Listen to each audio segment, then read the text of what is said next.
நான் என்னுடைய உச்சத்தை விட்டுவிட்டு நான் அவ்வளவு வருமானத்தை விட்டுவிட்டு வானுவ வீட்டு வாசல எவன்டா நின்னா உன் வாட்ச்மேன் கூட நிக்கலையடா. இந்த கட்சி விட்டா அந்த கட்சி, இந்த கட்சி விட்டா அந்த கட்சி, இங்கே ஒரு 6 நூற்றாண்டுகளை கடந்துச்சு இந்த நிலம், அந்த மண். தம்பி எல்லாம் வரும்போது இன்னும் கொஞ்சம் வலிமையா இருக்கும்னு நினைக்கிறேன். இப்ப நம்ம ஒரு ஆளே எழுத்து எல்லா பக்கமும் சட்டை செய்ய முடியல. அப்ப அவர் வந்தா இன்னும் கொஞ்சம் ஆதரவா இருக்கும். அதனால அவர் வரணும். அவருக்கு இன்னைக்கும் மதிப்பு இருக்கு. இந்தியாவிலேயே அதிக சம்பளம் வாங்குற நடிகர் தமிழ்நாட்டில் அவர் தான் முதன்மையான நடிகர். உண்மையிலே பார்த்தா அவர் தான் இப்போதைக்கு சூப்பர் ஸ்டார்.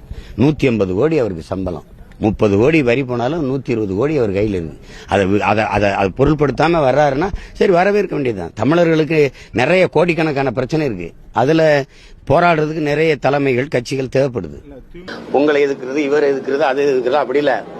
மாசத்திங் சொன்னதுதான், வன்முறையின் மீது தீராத காதல் கொண்ட மன நோயாளிகள் அல்ல நாங்கள்.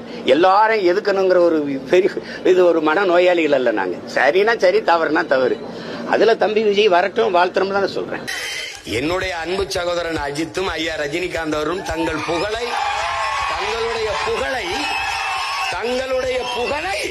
வியாபாரம் செய்ய விரும்பவில்லை. யாரோ வர்றாங்க, வரட்டுமே, அவரு விஜய் வரட்டுமே. ரஜினிகாந்த் ஆதரிச்சுருவீங்களா? ரஜினிகாந்துக்கு எனக்கும் சம்பந்தம் இல்ல. விஜய் என்னுடைய தம்பி. அவர் யாரையாரோ வந்து கட்சி ஆரம்பிக்கிறாங்க, அவர் வந்து கட்சி ஆரம்பிச்சா வரவேற்பேன்.